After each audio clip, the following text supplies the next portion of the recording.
Thank you, Mr. Speaker. Madam Chairman, I rise to oppose the previous question so that we can immediately consider H.R. 6858, the American Energy Independence from Russia Act.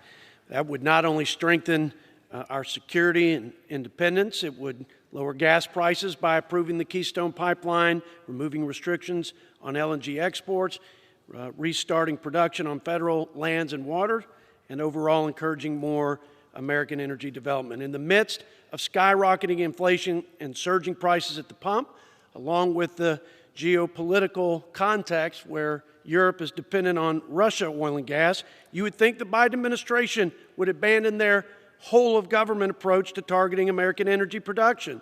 Since Biden took office, he's used every tool at his disposal to undermine the oil and gas industry and our energy independence along with it.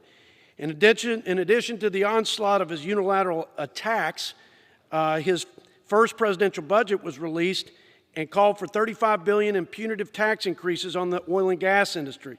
And his administration has weaponized and abused their regulatory authority to attack the industry at every turn.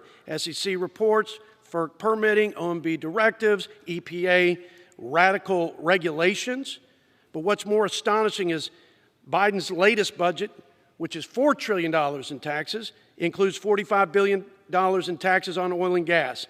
These are the same provisions that his own party rejected and had to abandon their Build Back Broke proposal. So just like he's done with the regulatory regime, it appears our president's weaponizing the tax code to cancel an entire sector of our economy, one that is paramount to our prosperity and security. As events around the world constrain supply, he seems hell-bent to ensure that anyone but American energy producers, the most efficient, cleanest producers in the world, are positioned to supply the United States and our people and our allies around the world. Thank you, Mr. Speaker, and I yield back.